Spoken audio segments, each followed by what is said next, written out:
With only 103 globally being made. That means around the world, one of 103, one is here today.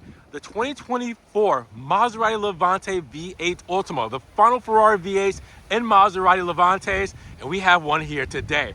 Let's check it out.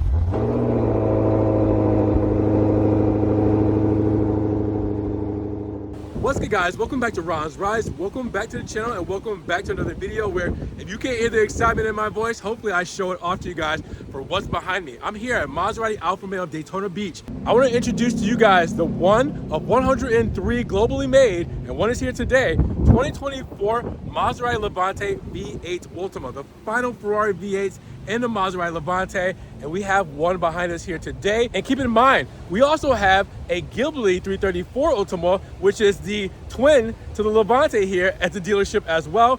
And I told you only 103 of these are being made worldwide. I'm not exactly sure how many are coming to the States. There are 60 for the Ghibli, but keep in mind, we may have another one of these here, 2 of the 103, maybe here in a different spec. I'll talk about that more later. But with that said, let's take a look at what the final Ferrari V8 has in store for us here in the Levante V8 Ultima, because as you guys can see, this color behind me is insane. The interior is insane. Everything is just to the next level. So let's just go check it out. So guys, we have a piece of history in front of us. Again, the last and final Ferrari V8s. That's what Ultima means, right? The last. That's it. This is it, and this is a special edition to commemorate that in the Levante V8 Ultima. Now, first things first, I can't start talking about this car without talking about the paint. Blue Royale. This is a Fierce Series color from Maserati, and this is the first time we've seen it fitted on a Levante, and it's specific for this model. When you get this standard, you can either get this, you can get it in black as well, or if it was the Ghibli, you can get it in black, or the Blue Persian, which we showed on the channel. So you either get this or black. And again, we might have another one here. So we'll talk about that later, but check out this Blue Royale paint, or Royal Blue. I mean, it definitely gives off a kind of, I want to say like a deeper greenish tone. If you guys look at it from certain ways, I don't even think my camera is showing it how I can necessarily see it, but in the sun, you definitely see a color change versus the shadow side, because it gets a lot darker. And when I saw this pull up, I'm like, wait a minute, is that bluish green? Is that greenish blue? What is that? So it looks insane. Based off of the Levante Trofeo, this front fascia is going to be something you're used to when it comes to the setup. So you will see the big grille up front, wide open mouth, black surround, and then the vertical slats with the center feed through. That's for extra cooling. Your Maserati insignia there. For all the level 2 ADAS, we have the Maserati insignia right there on the top. And then on the bottom, we have the carbon fiber front lip that is, again, on the Trofeo models with the honeycomb grille. And then, keeping that same flavor, we have the side blades done in carbon fiber with the side intakes in the honeycomb grille. Looks really phenomenal. Fog lamps surrounded in black. And then you have your full matrix LED headlamps there as well. The Maserati script right there. These we'll see illuminated shortly. But with that said, they look phenomenal, right? I mean, this whole setup is super aggressive. Now, I don't want to cut out the nostrils in the hood for extra cooling. These are functional. You guys can see that paint really shine in the Florida sun, but that gives it an even more aggressive look. But again, it's not just for looks and aesthetics, it's for functionality. And you take a step back and look at it all, and that looks like a killer on the road. Now, when we talk about the side profile, 22-inch Orione wheels, all right? Those are done in a gloss black, as you guys can see, with the red insignia in the middle, and there's a reason why that's there. Brembo brakes, black calipers, white script, and we have the Sport Contact 6 Continental tires. So then you see that all together. Keep in mind that the ride height changes depending on the mode you put it in. We can go into off-road and go up. We can go into Sport Corsa, go down, or we could just raise and lower it as we please. And then the center cap I was talking about in red matches the painted V8 Ultima, I don't want to say badge because it's not a badge, insignia on the side, or the script. Check that out, guys. Painted on the front fenders. Then we have our classy Maserati portholes done in gloss black. How crazy does this look? Holy crap. Take a step back, look at it. It's just nuts. Same Blue Royale paint, gloss black on the mirror caps. I would have wished they would have went in carbon fiber to match the rest, but we do have carbon fiber on the side skirts here. So we do have some symmetry there with the carbon fiber side skirts going throughout, and then the gloss black window moldings, and then the roof is done in a gloss black look because of the fact that we have a panel roof, and then the shark fin antenna in the same color. Now keep in mind, just like the Ghibli, there is no Maserati Trident on the C-pillar like there normally is. It's crazy that they did that on purpose. I'll try to figure out if they did, but you can see that they took it off here. So again, it looks different without the Maserati badging on the side, because you don't necessarily know what kind of car this is unless you look at those center caps, you know, if you're not familiar. So really your Maserati badging and scripts are in the front and in the rear. You just have the V8 Ultima on the side there. Again, it looks good, but I just was very shocked that they took it off. Now, it may have seemed like we switched locations, which we just went from there to there. Shadows were starting to creep in. I wanted to put this around so you guys can see the back in the best way possible. So now we can see this side of the vehicle, and you guys can see it's typical Levante, right? But it's Levante Trofeo when it comes to the rear diffuser and the bumpers. So you guys can see that we do have the gloss black exhaust tips, or I wouldn't even say gloss black, maybe more of a matte black. And then we can see the carbon fiber going all the way across that. And then this little lip here is done in carbon fiber all the way across to the other side with the honeycomb grille. Now, one thing you'll also notice is that the rear diffuser is also in Blue Royale, so it matches the paint of the rest of the car. Really nice. They could have went with gloss black, but they actually put it in the rear diffuser as well. And then the boomerang tails that you guys are used to, the Maserati script with the black strike through right here, all right, going underneath. And then the Levante badge and that smoke chrome look. Take a step back, put it all together, and gosh, that's just so beautiful, guys. Now, I know this is what you guys came to see. Now, she's pretty heavy, 4,938 pounds, but with the 8-speed ZF transmission, with this 3.8 liter Ferrari Divide V8 that pumps out 580 horses and 538 pound-feet of torque. Well, she can do some numbers. We're looking at, for this SUV, a 187 mile per hour top speed and a 3.80 to 60.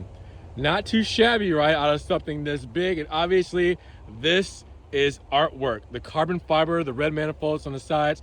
I mean, wow, this looks good. And again, this screams very Ferrari, and it's just so cool to open up this hood and see something like this, because what other cars can you say have something like this under the hood from that specific brand? It's just, it's phenomenal. And obviously we're gonna hear it, right? I cannot not let you hear this scream that could be possibly one of the last times.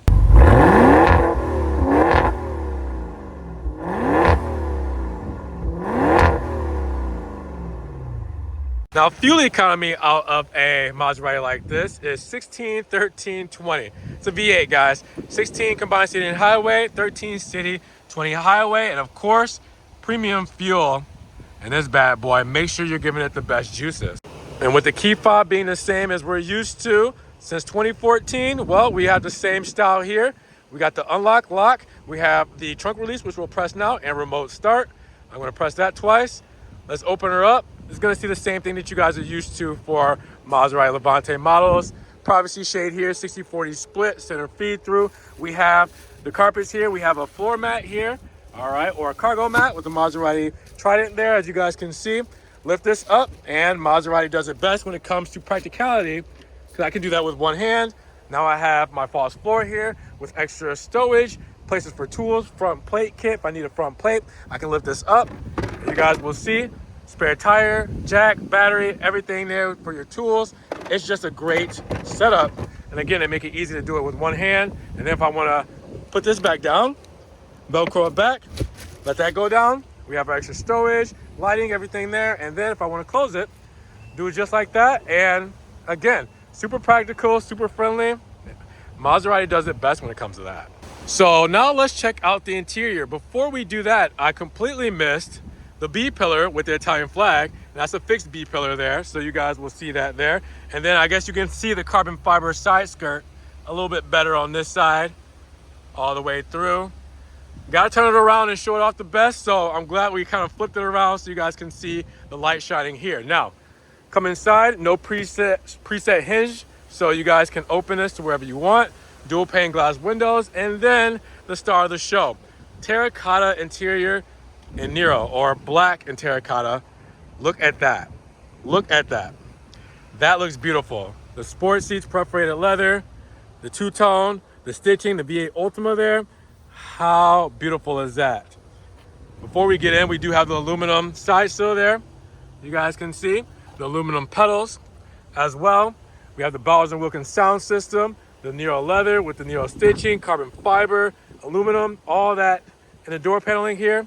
And then we step inside and we're gonna get some nice stuff. So we're used to this Maserati setup. This is the same for the Trofeo Levantes in the interior as well for the most part. But the one thing you don't notice is that we have a hidden badge here that shows us number 1 of 103. Look at that, the V8 Ultima special badging there to let you know what we're working with here. Now, if it does seem a little outdated, it is the older style that you're not used to now for the 2023 and 2024 model Maseratis when it comes to the Grecale, when it comes to the MC20, when it comes to the Gran Turismo. That's why this is called the last. It's the last iteration of what you're seeing here today. So with that said, for the last models, we got it here and start up in sport mode, right? Turn everything on. You see the dial sweep, which is beautiful for those analog dials. You can see 230 on that top speed. It doesn't show 230 when you actually go all the way up there because, you know, but okay. Now, start her up. We put it in sport mode. All right. So then we're going to put our foot on the brake. And she comes to life. So you guys will see automatically in sport mode. Now, you're used to a lot of this when it comes to Maserati, where you see the perforated leather wrapped steering wheel, aluminum paddle shifters, Maserati insignia. Again, the dials are important because, well, we're fully digital now. So now you guys can see that we have analog dials in these models like the previous model years. So a lot of people like that. It's nice because we have that here. Also the V8 there, you can let you know we got a little something special. All right, we do have the Maserati MIA system, which is the latest technology from Maserati when it comes to the infotainment. So that's good. Even though this is the older style, it still has the latest technology. So you have your driver settings and controls. You do your heated steering wheel, heated seats, ventilated seats, all that good stuff from here. Go to vehicle, you can do your surround view camera, your sunshade, all that good stuff. So we've done all this before. Again, I'm just showing you that this does actually have it. In the Ghibli, we didn't have all the driver assistance stuff, but you can see it here on the Levante. We also have, if you guys were to come down here, the dual zone climate. We have in its big carbon fiber center stack, USB 2.0 and aux down there with SD card and extra storage. We also have cup holders that are hidden here and 2-track system for the ZF transmission. If I want to do manual mode, I can do it here, or I can use the patties and then press P for park. We do have our traction off there. Off-road mode, it's going to raise up the vehicle to its highest setting. Ice mode, that's going to give you the best fuel economy because obviously you're going to want to put that on the highway or cruise control, but in a V8, you know. And then sport mode, that's going to give you your extra throttle. That's going to be a fun driving mode, open up the valves. But Corsa mode, that's going to be the one for the track. That's going to be the one you really want to get down. And I press Corsa mode, you will see that it turns off your traction control, all right, your driver assistance. You're on your own when you put Corsa mode, and the dampers automatically turn on as well. And then you can see your radio controls here. You can see your height adjustment where you can raise or lower the vehicle on command. If you put it in these specific modes, they will put it to the adjusted mode suggested, but you can also raise and lower it yourself. Electric parking brake, and then our armrest in the center, cup holders down there as well. Now, going back to the interior, you guys will see Nero leather all throughout here, carbon fiber as well as the glove box, black stitching or Nero stitching all throughout, and then the classic Maserati start-stop button over here with the lighting controls, and then everything else that you guys are used to for this model. So a lot of it carries over. It's just the main things to focus on are these seats, which look crazy, and that panel roof letting in a lot of natural light with the Alcantara. And then the badging here, all right, so it lets you know this is special. And then obviously you can do sport Corsa mode, and that will do launch control. And you also have the V8 badges. You can see the rev limiter and everything as far as the speedo, the top speed, all that is specific to a V8 Maserati. So this is a great place to be per usual, guys. I mean, nothing else more to say. Now the rear is just as beautiful as the front. I mean, come on, guys, check this out. The terracotta and Nero interior with the sport bucket seats, perforated leather. Even the stitching has made it to the rear as well. All right, so the Trident headrest is in here. Maserati side sill, aluminum. I step inside, you'll see the door panel here, and that will show you the Bowers & Wilkins sound system, the carbon fiber, aluminum trim. We even have our vent shade here, all right, to keep us cool from the sun and to keep the sun out of our eyes. Now also heated seats, as you guys can see down here. And then we have the leather stitching, everything there we need. We also have the netting here. As you can see here, we do have USB 2.0 and our HVAC vents. And then if I were to pull down the armrest, we have some cup holders. So with that, Alcantara and the sun lets in a lot of natural light, gives us a more quality feel when it comes to the pillars and the whole headrest there. And I mean, this is where you want to be. And incidentally, I'm actually kind of matching that. I didn't really notice, but terracotta pants, terracotta interior, maybe, I don't know. Now when it comes to the lighting, per usual, I gotta show you how everything looks illuminated. And you guys can see, we have the full matrix LEDs, the switchback turn signals, and the fog lamps all done up there as well. And then on the side, we have the indicators and the black mirror caps. And then the boomerang tails. I guess it's Blue Royale paint. Looks so incredible. And the turn indicators there. Put it all together. It looks phenomenal, guys. Now, how much does all of this cost? You were probably wondering for the 2028 Levante V8 Ultima. For a piece of Maserati history and Ferrari engine, you're looking at a $188,000 starting. But after the one option that we have here, which is the accessories and the $1,195 destination with the $300 preparation and delivery, you're looking at $189,885, so just under $190,000. Now, again, one option, and that's the accessories that we have in the trunk. I mean, that's it, guys. You can see it there, and that's it. Everything else you see here is standard. You buy it just like this with all the goodies. All the standard equipment is here. The Ultima logo, the Ultima interior badge, everything as far as the paint, the wheels, the brakes, all of this is standard. Isn't that cool? I mean, wow. If I had the money, guys, this is it. So $189,000 for the fastest Maserati Levante ever made, and a piece of history for the Levante having the Ferrari engine. These are going away, as you guys know. So with that said, $189,000 worth it for you guys to get something this special and this rare. Drop those comments down below. Now, if you guys did want to get a hold of this vehicle or further support the channel, check the links down in the description below. You guys can also give the video a like. You can check out the Ron's Rides merch, and just subscribe and click the notification bell so you don't miss one video. With that said, you guys be blessed. Have a great day, and we will talk to you guys in the next Ron's Rides video. Peace.